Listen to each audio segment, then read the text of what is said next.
주전 516년에 성전 재건을 마무리한 남유다 백성들은 새로운 이스라엘을 세워가는 일에 온 힘을 모으게 됩니다. 그런데 그런 와중에 영적 지도자 역할을 감당해 왔던 스룹바벨과 제사장 예수아가 죽음을 맞이하게 됩니다. 그 시점이 정확하게 언제였는지는 알 수 없습니다. 하지만 여러 가지 정황을 고려해 볼 때 주전 500년 어간이 아닐까 그렇게 추정을 합니다. 이 추정이 맞다면 적어도 2차 귀환이 이루어진 주전 458년까지 40여 년 동안 이 남유다 땅에는 뚜렷한 지도자가 없는 정치적, 영적, 신앙적 공백기가 생기게 됩니다.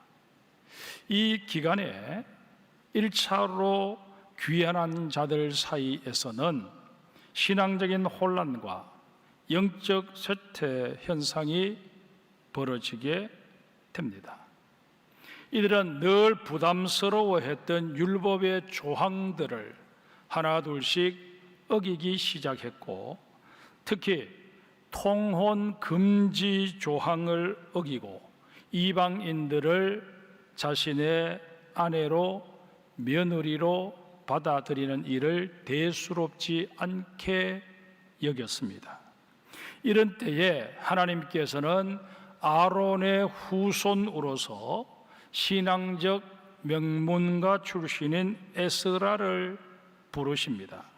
당시 에스라는 모세 율법에도 능통했지만 바사 제국의 6대 왕 아닥사스다의 총애를 받던 인물이었습니다. 에스라 7장 6절에 보면 에스라를 왕에게 구하는 것은 다 받는 자라고 묘사할 정도였습니다. 그런데 이런 에스라가 성령님께서 주신 감동에 따라 내가 더 이상 이 바사 제국에 머물러 있을 게 아니라 이스라엘로 돌아가서 백성들에게 율례와 규례를 가르쳐야 되겠다 결심하게 됩니다. 아닥사스다 왕도 에스라에게 힘을 실어주고자 조서를 내려서 에스라와 함께 귀환을 희망하는 자는 누구든지 고국으로 돌아가도 좋다고 허락합니다. 이에 에스라는 본격적으로 귀환을 준비합니다. 에스라 8장 15절 이하의 그 과정이 소개되어 있는데 요약하면 제일 먼저 레위인들과 성전 봉사자들을 모집하는 일에 힘을 썼습니다. 두 번째는 금식을 선포하고 기도로 귀환을 준비하도록 했습니다. 세 번째는 하나님께 드릴 예물을 준비하고 그 예물을 예루살렘 성전에 드리기까지 관리할 자들을 선정하게 됩니다. 에스라와 함께 귀환해서 성전 일을 하겠다고 자원한 레위인이 40명이나 되었습니다. 레위인과 제사장들을 도와서 성전 일을 했던 사람들을 느디딤 사람이라고 하는데 그 성전의 일꾼들도 220명이나 우리도 돌아가서 성전의 허드렛 일을 하겠습니다 라고 자원합니다. 이에 힘을 얻은 에스라는 귀국 지원자들에게 금식을 선포하고 기도로 귀국을 준비하자라고 제안합니다. 이들이 가야 할 길은 4개월 동안 1500km를 걸어가야 하는 먼 여정이었습니다. 도중에 무슨 일을 만날지 전혀 알 수 없었습니다. 하나님께 드릴 예물을 많이 가지고 가는 만큼 도적대를 만날 수도 있고, 또 어떤 부족은 자기 땅을 밟고 지나가지 못한다고 가로막을 수도 있었습니다.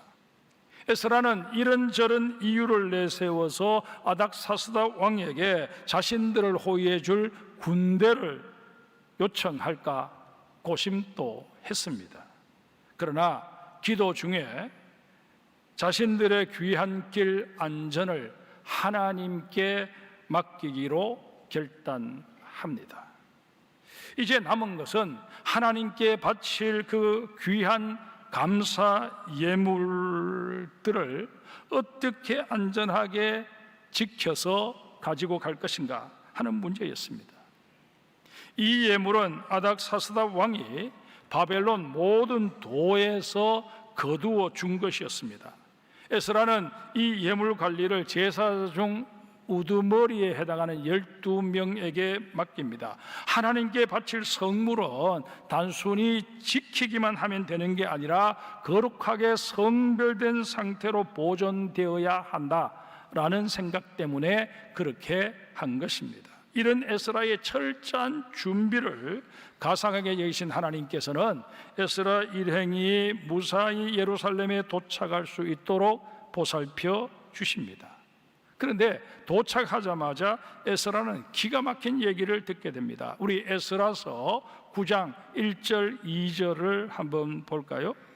2일 후에 방백들이 내게 나와 이르되 이스라엘 백성과 제사장들과 레위 사람들이 이 땅 백성들에게서 떠나지 아니하고 가나안 사람들과 헷 사람들과 브리스 사람들과 여부스 사람들과 암몬 사람들과 모압 사람들과 애굽 사람들과 아모리 사람들의 가증한 일을 행하여 그들의 딸을 맞이하여 아내와 며느리로 삼아 거룩한 자손이 그 지방 사람들과 서로 섞이게 하는데 방백들과 고관들이 이 죄에 더욱 으뜸이 되었다 하는지라.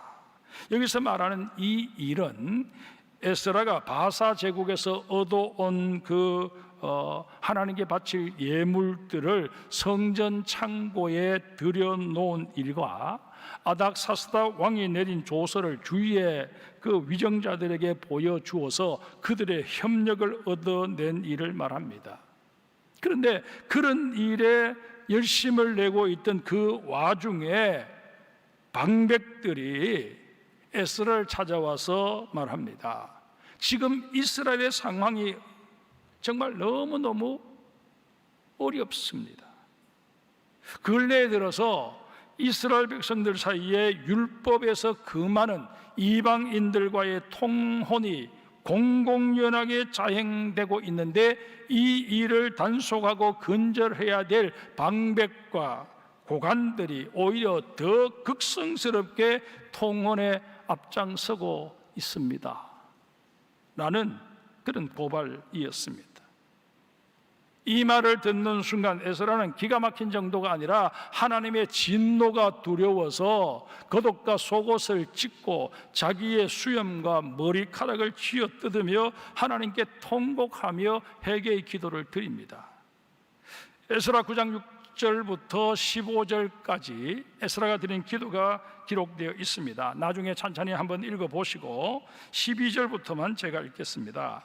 그런즉 너희 여자들을 그들의 아들들에게 주지 말고 그들의 딸들을 너희 아들들을 위하여 데려오지 말며 그들을 위하여 평화와 행복을 영원히 구하지 말라. 그리하면 너희가 왕성하여 그 땅의 아름다운 것을 먹으며 그 땅을 자손에게 물려주고 영원한 유산으로 물려주게 되리라 하셨나이다.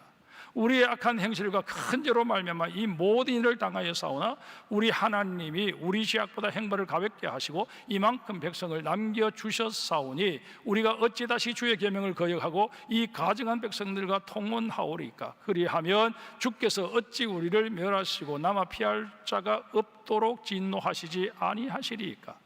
이스라엘 하나님 여호와여 주는 의로우시니 우리가 남아 피한 것이 오늘날과 같사옵거늘 도리어 주께 범죄하였사오니 이로 말미암아 주 앞에서 한 사람도 감히 서지 못하겠나이다. 성도 여러분, 기도는 분명 우리의 언어를 가지고 표현하는 것이 사실입니다. 하지만 엄밀한 의미에서 기도는 언어로 나열하는 것이 전부가 아닙니다. 만약 내가 말로 기도한 것에 만족한 채 그렇게 그것으로 내 할 도리를 다 했다, 그렇게 생각해 버린다면 분명히 말씀드리건대 나는 온전한 기도를 드린 게 아닙니다. 왜 그럴까요? 기도는 행동으로 재확인되어야 하기 때문입니다. 여러분, 우리가 하나님께 기도를 드리면 하나님의 응답 가운데 가장 먼저 우리에게 들려지는 응답이 뭘까요? 너가 나에게 기도한 바를 가서 행하라 말씀하십니다. 예를 들어서 우리가 사업의 번창을 위해서 하나님 앞에 기도한다면 하나님께서는 너가 나에게 기도한 대로 가서 열심히 이마에 땀이 맺히도록 수고하고 노력해라, 그렇게 말씀하실 것입니다. 학생들이 시험에서 좋은 성적 거두기를 원한다고 그렇게 기도하면 가서 열심히 공부하라고 하나님께서 응답하신다는 것입니다.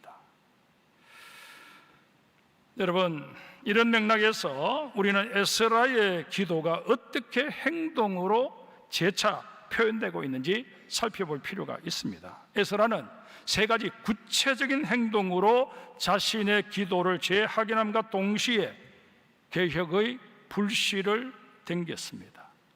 그 구체적인 행동이 뭘까요? 첫 번째가 말씀 운동입니다.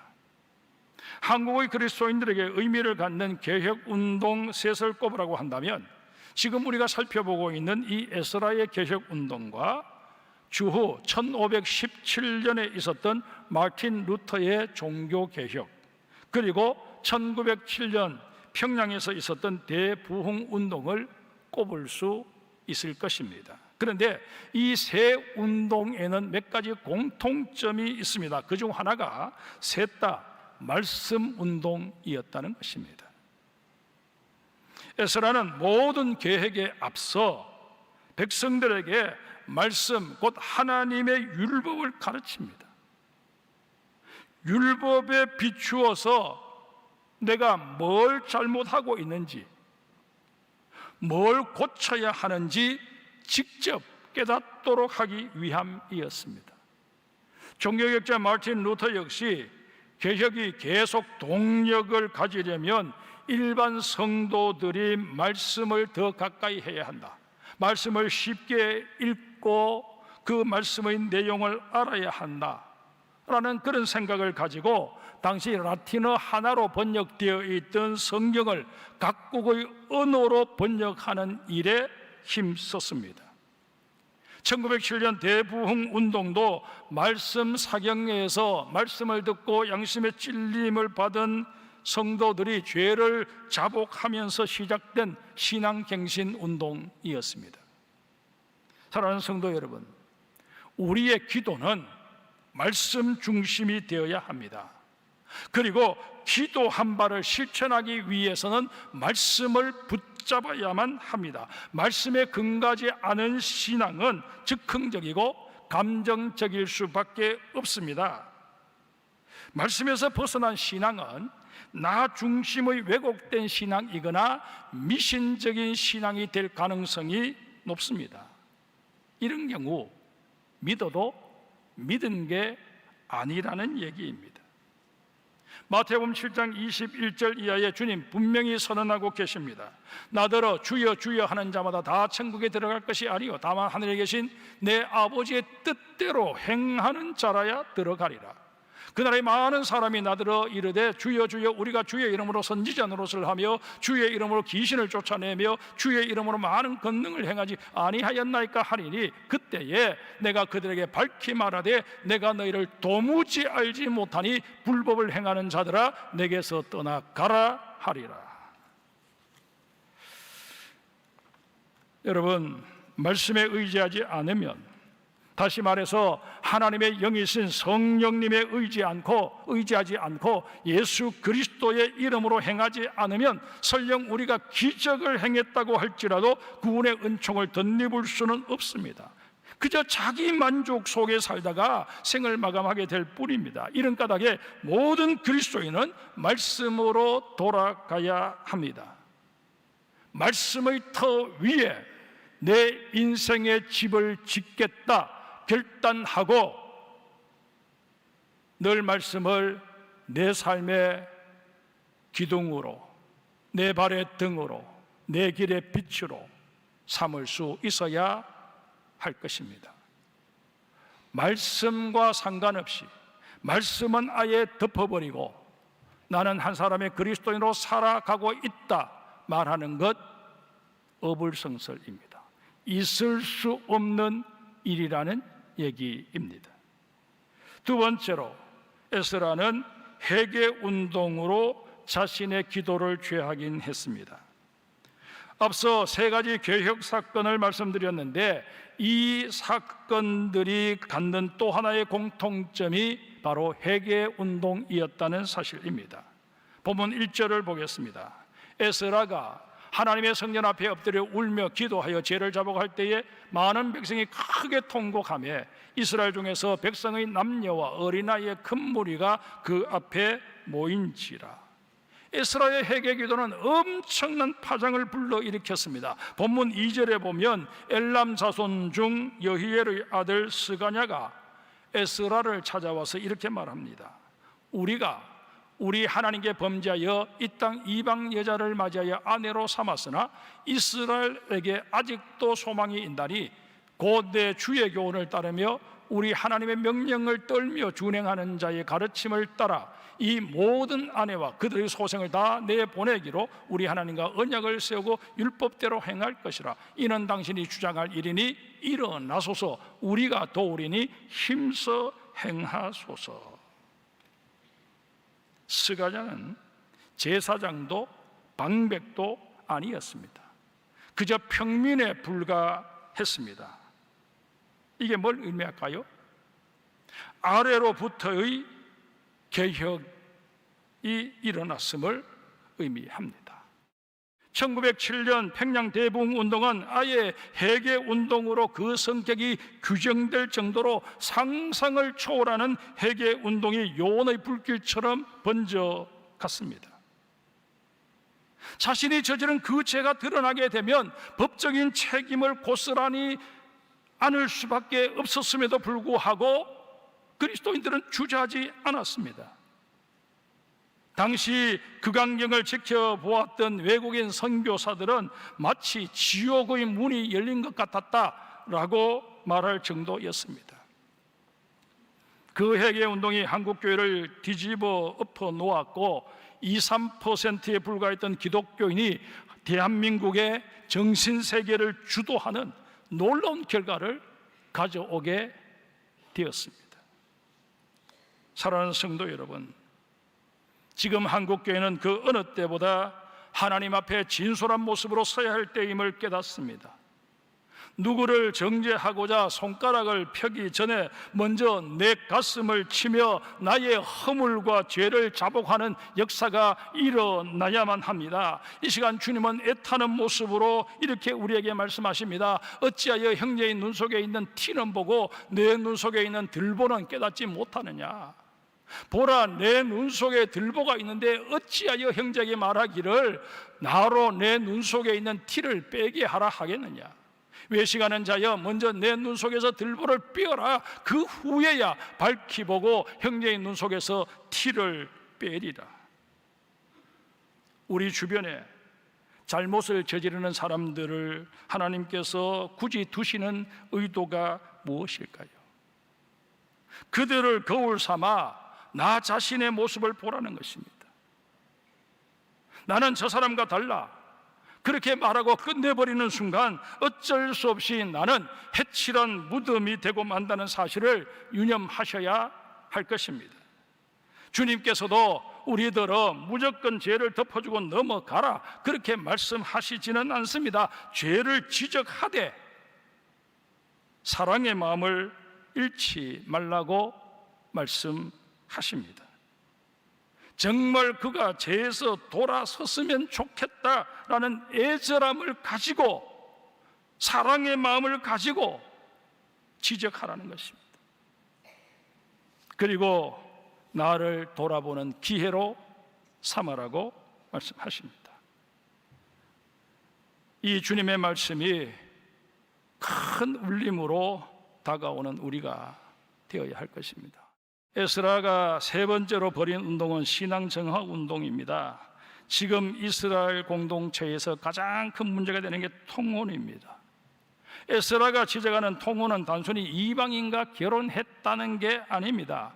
혼인을 통해 이스라엘 공동체에 들어왔음에도 여전히 우상을 섬기고 자신들의 그릇된 생활 습관을 고집할 뿐만 아니라 오히려 가족들에게 우상 숭배를 권하고 잘못된 관습을 자녀들에게 가르치는 행위가 근절되지 않고 있는 그 문제를 지금 지적하고 있는 것입니다. 그렇다면 이 문제를 오늘 우리의 삶에는 어떻게 적용해야 할까요?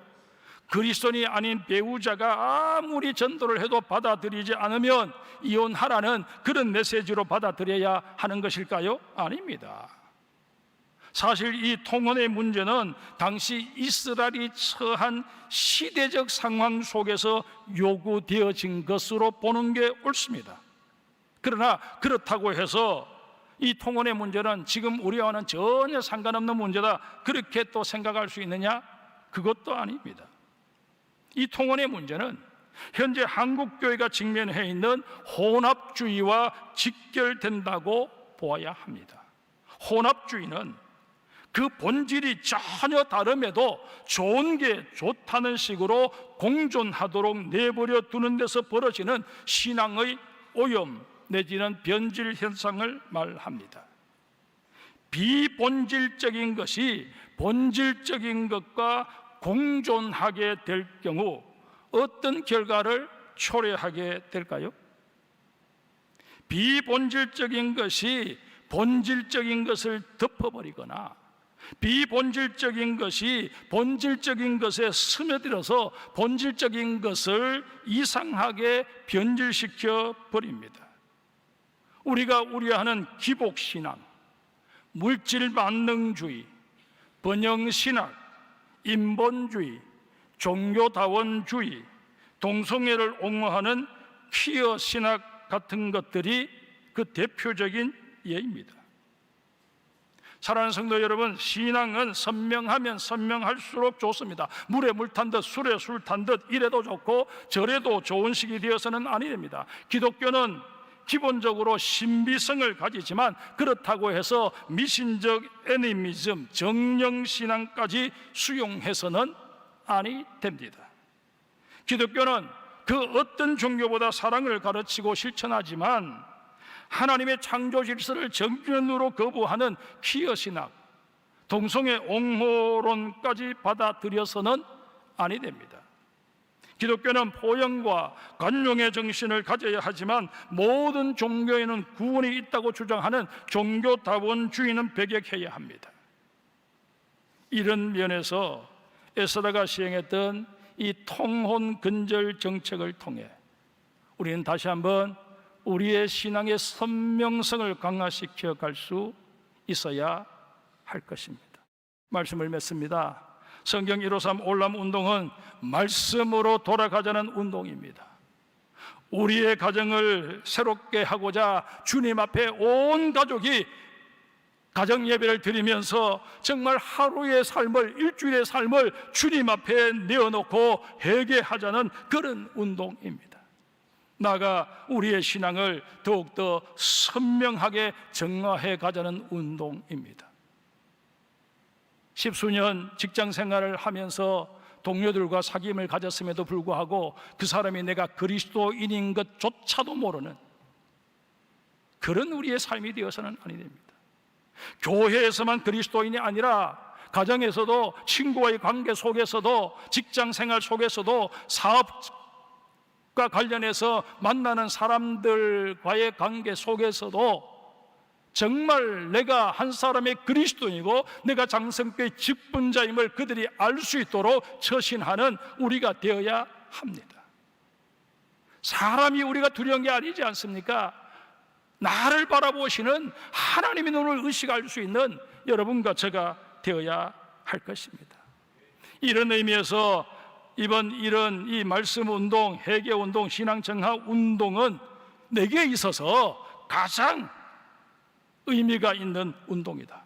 내가 이 운동의 수혜자가 되고 싶다 하는 그런 간절함을 가지고 다시 한번 이 성경 153 올람 운동에 매진하는 우리 장성의 모든 성도들이 되시기를 주의 이름으로 축복합니다.